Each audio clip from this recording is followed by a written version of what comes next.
Par une claire nuit d'été, les étoiles de la Voie lactée se déploient dans le ciel comme une bannière chatoyante.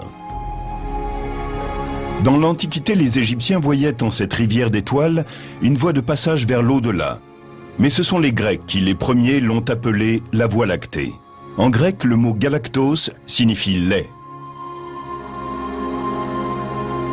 Nous avons longtemps cru que nous vivions au centre de l'univers. Mais aujourd'hui, nous savons que nous ne sommes même pas au centre de notre propre galaxie. La nuit, quand nous regardons le ciel et que nous apercevons cette traînée laiteuse d'étoiles que nous appelons la Voie lactée, nous voyons en fait le bras spiral de la galaxie qui est plus proche que nous du centre. De la Terre, on ne peut pas vraiment voir le centre de la galaxie. On peut juste apercevoir l'un de ces bras spiraux qui s'en rapproche de 1000 années-lumière par rapport à nous. Voilà où nous habitons. Notre système solaire se trouve le long des bras spiraux de la Voie lactée, à 26 000 années-lumière de son centre. La galaxie est tellement vaste qu'il faut plus de 200 millions d'années à la Terre pour en faire le tour. On sait que les principaux bras spiraux de la Voie lactée s'élancent depuis le centre vers l'extérieur, comme de larges rues irriguant les faubourgs. Ils sont nommés de l'intérieur vers l'extérieur. Bras de Norma, bras du Centaure ou Écu-Croix, bras du Sagittaire et bras de Persée. Si les bras sont les faubourgs de la galaxie, alors notre système solaire vit dans une impasse bien tranquille, entre Sagittaire et Persée, dans ce qu'on appelle l'éperon d'Orion. Les étoiles de la Voie lactée appartiennent à une communauté d'environ 200 à 400 milliards d'étoiles et ne cessent d'être en mouvement. Nous tournons autour de la galaxie. Nous changeons de position. Aussi loin que nous puissions remonter, le Soleil a toujours été à la même distance du centre. Mais la Terre est passée par quasiment tous les bras spiraux. Les spirales sont appelées des ondes de densité. Ce sont des zones où la matière est temporairement concentrée. Quand les ondes de densité se déploient en spirale, les milliards d'étoiles se déplacent par-dessus ou les traversent. En général, les étoiles ne se déplacent pas seules. Les amas globulaires géants sont situés dans le halo de la galaxie. Mais le disque galactique est peuplé d'amas ouverts ou amas galactiques. Ces rassemblements de jeunes étoiles sont liés entre elles par la gravitation. Dans un amas ouvert, les étoiles sont libres d'aller où elles veulent. C'est ouvert. En général, il s'agit d'un amas d'étoiles qui forment ensemble ces nuages géants de poussière et de gaz. Avec le temps, elles vont s'écarter les unes des autres et se disperser dans la galaxie. Les astronomes ont compté près de 20 000 amas ouverts dans la Voie lactée. De tous ceux que l'on connaît, celui des Pléiades est le plus proche de la Terre. Il est né il y a 100 millions d'années et sera là encore 2 fois plus longtemps avant que les bras spiraux de la galaxie ne le déchirent. Près de 15% de la masse du disque galactique, partie la plus vaste de la Voie lactée, sont faits de poussière et de gaz. Les nuages gazeux peuvent couvrir des centaines et parfois même des milliers d'années-lumière. Ils fournissent ainsi le matériau qui enflamme la galaxie. Ces zones emplies de poussière cosmique et de gaz sont les nébuleuses. Elles produisent des phénomènes lumineux sans équivalent sur Terre. Un bon exemple en est la nébuleuse d'Orion dans la constellation du même nom. Cette zone de formation stellaire illumine le gaz qui entoure les étoiles. Elle est réellement fluorescente grâce à la lumière qui irradie des étoiles massives situées à proximité. Cette nébuleuse brille véritablement et on peut la voir à l'œil nu. Quand on regarde la nébuleuse d'Orion, ce qu'on voit, ce sont les images de notre petite enfance. Il y a 5 milliards d'années, nous étions au sein d'une nébuleuse chaude et brillante. Le Soleil et les planètes se sont formés en même temps, sous l'influence de la gravitation. Orion comprend des étoiles chaudes qui ionisent ces gaz avec de la lumière ultraviolette. C'est ce qu'on appelle une nébuleuse diffuse ou nébuleuse en émission. Les astronomes ont inclus dans leur classement 2 autres types de nébuleuses. Certaines nébuleuses sont appelées nébuleuses par réflexion. Dans ce cas, la poussière de celle-ci ne fait que réfléchir la lumière des étoiles brillantes toutes proches.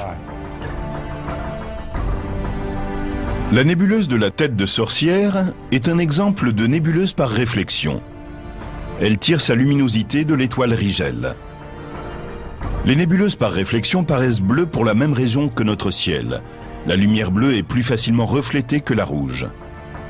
Et enfin, il y a les nébuleuses sombres ou obscures, comme celle de la tête de cheval. Quand une étoile de faible masse, comme le Soleil, meurt, elle donne naissance à un autre type de nébuleuse, la nébuleuse planétaire. Ces nébuleuses, comme celle de l'œil de chat, ne sont guère brillantes et ont la vie courte. Elles rejettent dans la galaxie des déchets qui peuvent servir de matériaux pour la construction de nouveaux soleils et de nouvelles planètes.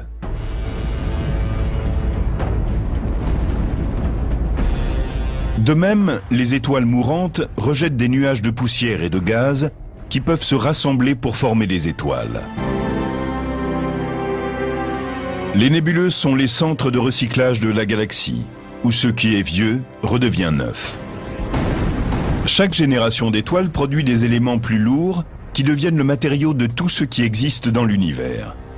La plupart des jeunes étoiles chaudes naissent dans les bras spiraux de la Voie lactée. Les nuages de gaz tournent en orbite autour du centre de la galaxie comme le font les étoiles, et ils sont comprimés quand ils traversent un bras spiral. Souvenez-vous qu'un bras spiral est simplement une onde où la matière, c'est-à-dire les étoiles, est très dense. C'est pour cette raison que les nuages de gaz qui passent par là sont comprimés.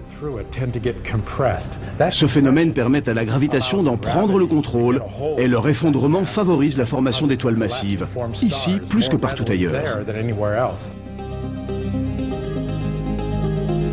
Les étoiles meurent souvent dans les bras spiraux, victimes de leur énorme masse.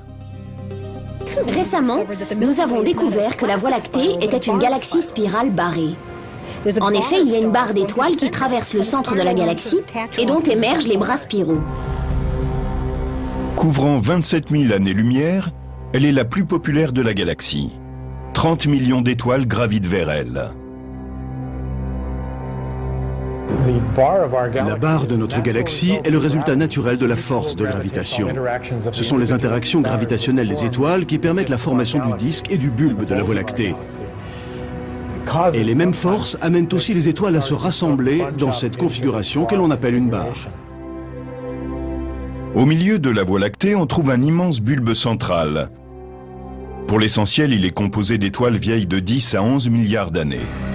Dans l'histoire de l'astronomie, le centre de la galaxie a toujours été un mystère impénétrable, jusqu'à ce que se développe la vision à rayons X. Avec un télescope à rayons X, nous avons pu identifier pour la première fois où se trouvait le centre exact de la galaxie. Les rayons X peuvent traverser la poussière et le gaz du disque galactique. Et grâce à eux, nous savons aujourd'hui qu'il y a au milieu de la galaxie une immense source d'énergie chaude et brillante. Son rayonnement vient du gaz qui, happé par la force de gravitation, est lancé à toute vitesse et chauffé à des millions de degrés. Quand nous observons les étoiles qui tournent autour du centre de la galaxie, il semble évident qu'il y a là comme un monstre invisible. Elles tournent autour d'une masse géante et leurs orbites indiquent qu'il y a un objet de 3 à 4 millions de fois la masse du Soleil au centre même de la galaxie. L'étoile Sagittarius A, qui émet des rayons X, est associée au centre de la Voie lactée et pourrait contenir un trou noir supermassif. Les trous noirs ont une vitesse de rotation extrêmement élevée. Ils semblent tourner à une vitesse de près d'un tour toutes les 11 minutes. Tandis qu'il tournoie, les étoiles de sa région centrale, sous l'effet de la force gravitationnelle, filent en orbite autour de lui, à une vitesse de près de 3,5 millions de km/h. C'est la zone centrale de la galaxie qui est la plus affectée par le trou noir. Sur Terre, nous ne pouvons pas sentir sa force d'attraction, car nous sommes en orbite très loin du centre. Les forces colossales qui œuvrent dans le cœur galactique sont tempérées par la taille gigantesque de la Voie lactée.